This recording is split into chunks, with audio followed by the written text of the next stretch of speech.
Gotta keep it together here. It seems like every time I go shopping, I forget to get a dang lint brush. I'm going to write it down and put it on my keys or something. Okay, we're on The Wire. Oh, well, I'm talking about The Wire, season 4, episode 1. I know I was supposed to. Well, I should have uploaded uh, a few videos yesterday, but seeing how it was the holiday, everything kind of got pushed back. Not to say that I don't know what I was gonna say. Yeah. My first video of the week. So bear with me. I'm gonna be a little bit slower. Um. Anyway, I'm trying to see here. It's interesting. Now, I feel like they've touched almost everything inside this city that the story from The Wire takes place on. They've touched almost everything. I mean, well, I say that, but I mean they've only touched the who could be considered the good guys and the bad guys. So the hustlers, which I've named them hustlers, but it's basically drug dealers, and the police officers. Now they've kind of touched every type of police officer, and they've almost touched every type of criminal. Almost dealt with a little bit with the ports and a little bit, but mostly street crime, I guess. Nothing too major. I don't know, not nothing too major. Now it looks like something. Well, now it looks like something very interesting has happened. It looks like they're going to take a look at the school system, which when I saw that, and I was like, oh, they're serious about this. This is not only meant for entertainment. It seems like this is also meant to be, I guess, like a opportunity to cry out for injustice. It looks like because me growing up in a well, I didn't go to a public school. I went to a Catholic school, but still, growing up, I felt like something was wrong with the school system. But not to call it out, but I'm interested to see what their take is on the school system, and of course, it ties into drug culture because a lot of these kids are truant and they're coming from.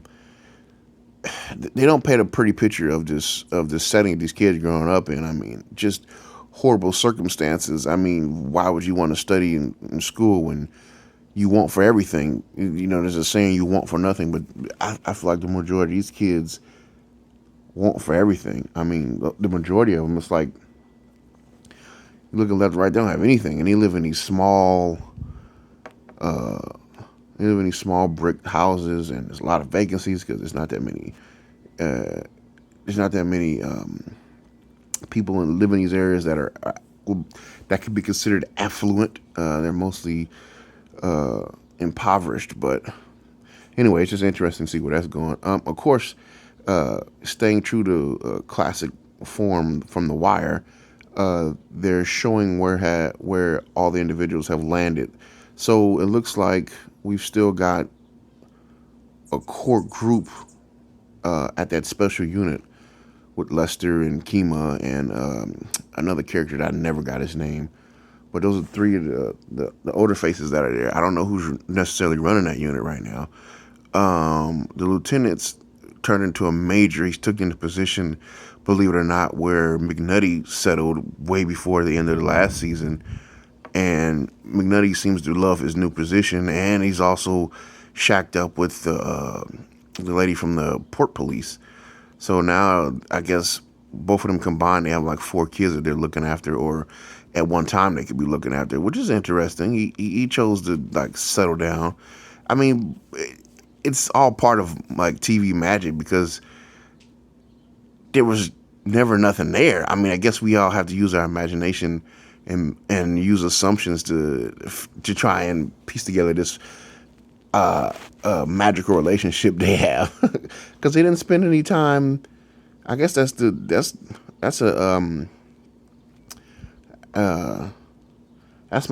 one criticism I have. They didn't build that relationship between these two individuals. He just like, well, it seems like they have feelings. They made it clear that they have feelings for one another, so let's put them together. Which, hey, it is what it is. McNutty being domesticated is going to be a heck of a sight. What else is going on here? So we have a new boss in control. I mean, and he, he's in the last episode, in the last season, he's shown to be very, very ruthless and very, very what is it, methodical? If I'm using that word correctly, very, very methodical in his method of ruling. So I'm all in on that. I mean, I'm even more so than Avon. Avon character didn't really even seem too realistic. Stringer seemed more realistic than Avon, but you know, you know how that turned out. So I'm just interested to see where this goes. So, what's happening in this episode? Talked about the police. Talked about the school thing they're doing. Talked about the Marlowe character. What else though?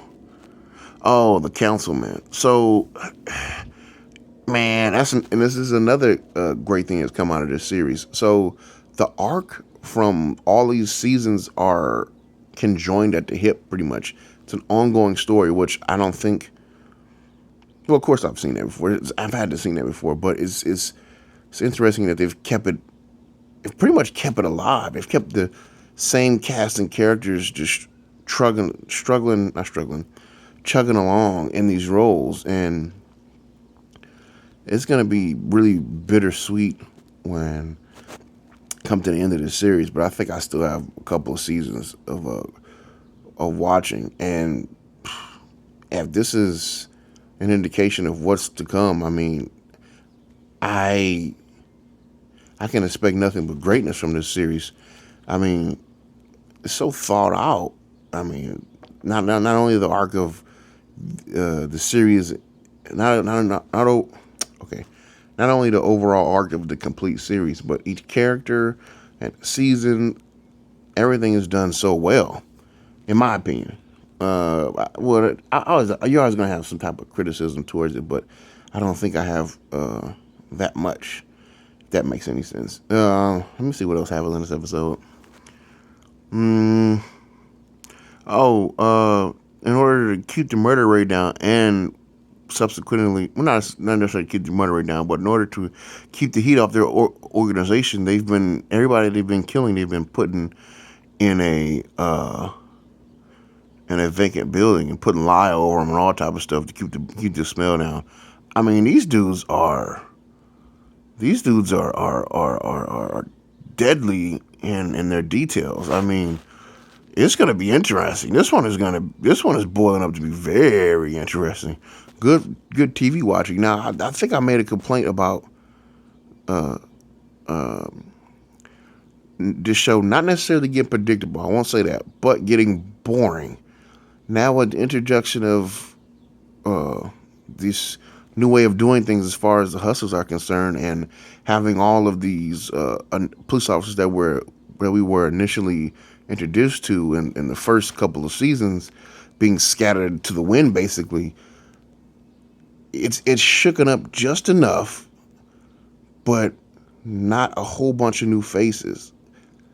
There's something to be said there, when you're basically grown with these characters and you're watching them go through these ups and downs and change positions and having to pivot and having to make things happen. I think that only adds to it. It only adds to it. It doesn't take away from the story overall. I'm just interested to see what's going to happen in this season, of course. Very interested to see if they're going to use the school system in order to compare it to the street life, or they're going to show how a poorly ran school system aids to the growth of crime in the city, or what? I don't know. I don't know what their angle is with that right now. It's only the first episode. Also, we're introduced to not some new characters, but we're going to see these characters, I guess, get a chance to spread their wings. Some of Marlowe's hip shooters, as the kids would say. What else? What else happened in this episode? Talk about the police. Am I missing something? Oh, there's plenty of camaraderie to be on display between the officers. talking in a loving manner. Let me see if I can. I mean, I'm telling you, I really need to get a dang lint roller. I just, I don't know, man. I just keep forgetting to do it. And I think my dog is shedding for real now. So I need to like comb her. And then it kind of bugs me a little bit, but I'm going to deal with that. I might give me a lint roller. Anyway, if you like me whining about the fact that I don't have a lint roller, and of course, I'm doing other programs. I'm doing The Americans. I'm doing The Godfather in Harlem. I've got the complete Breaking Bad series up. Mandalorian, which I don't like. What else? I got a few movies sprinkled in there too, and I'm starting to ramp up the number of movies I'm doing. So I guess that's good or not. Don't forget to watch those and also subscribe.